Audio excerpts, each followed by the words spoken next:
Welcome to our fourth and final webinar on propulsion, the story of sails and auxiliaries or engines. In the 18th century they did not have an engine aboard, but they did have this.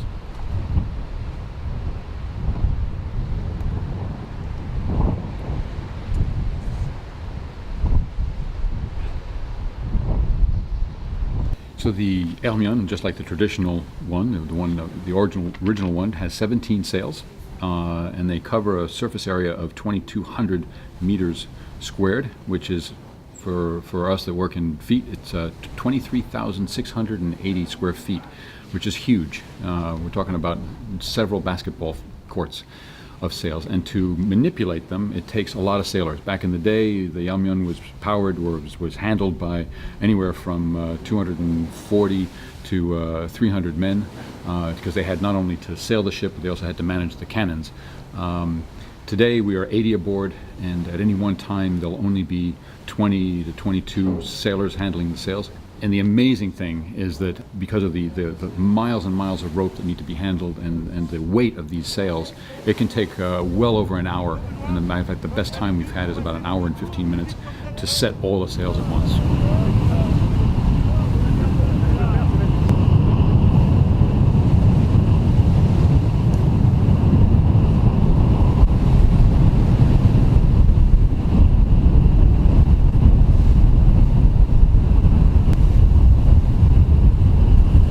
Sails are set and we're sailing along. One of the big misconceptions that many people have is that because it's a square sail, that the only way the boat moves forward is if the wind pushes the boat forward.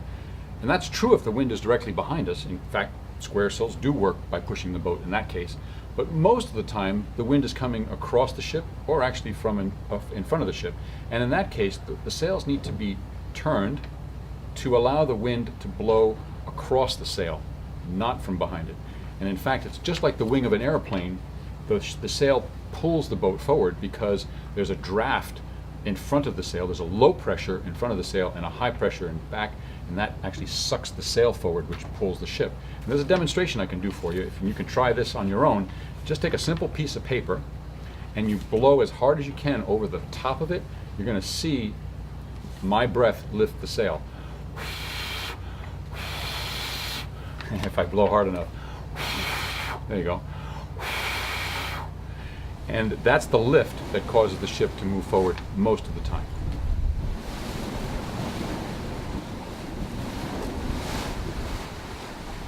So clearly the Hermione is sailing a long distance and using traditional cloth-made sails, linen sails.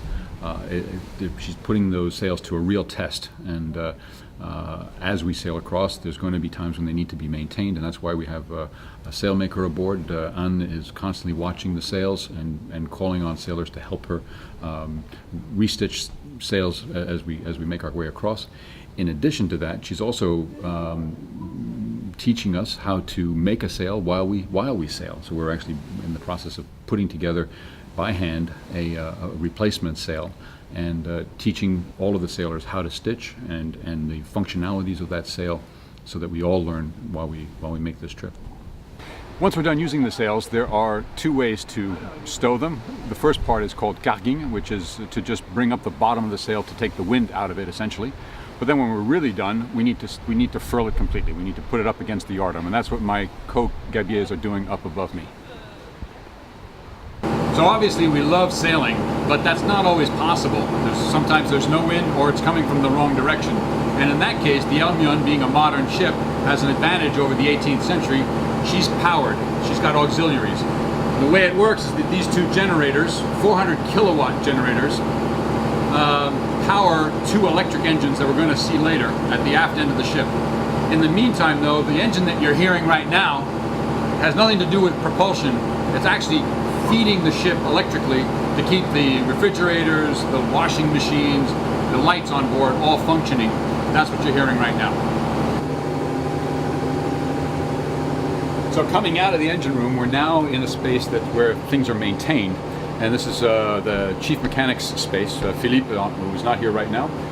This is where he keeps all the spare parts and where the pumps are located that circulate the water to cool the engines, but also to provide water for the crew. And I want to show you something kind of really cool about this ship that we're going to go over here to look at. So back here is where they turn salt water into fresh water. This is called a reverse osmosis machine. Fancy name for basically taking seawater and processing it under pressure to pull all the salt out of it.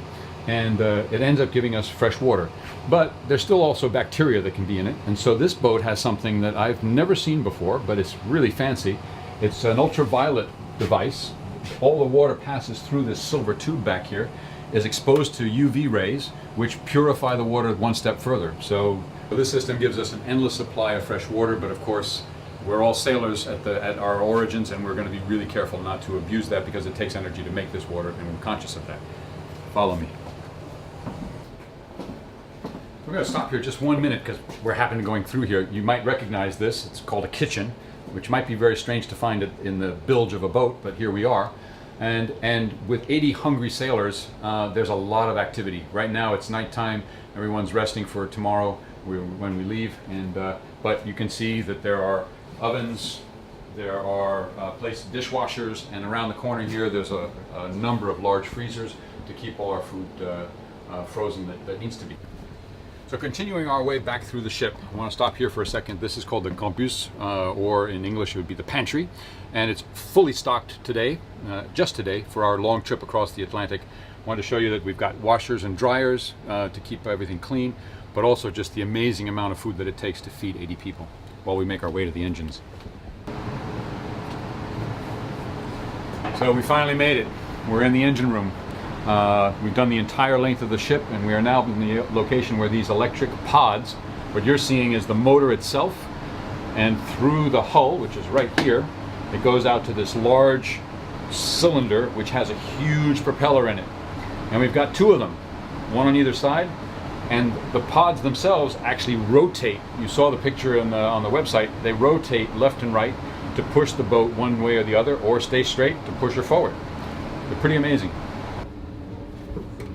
So those are the engines, and now we're in a room just above the engines called the scent valve, which is a space that's shared by the doctor, as well as the place where the sailmaker does all her repairs on the sails. And that's our unit on propulsion. I hope you've enjoyed it. I hope you've learned something. And it's also our last webinar of the series, so it's been a pleasure being with you on this trip. We look forward to seeing you at one of the stops along the route on the US coast. Take care, everybody.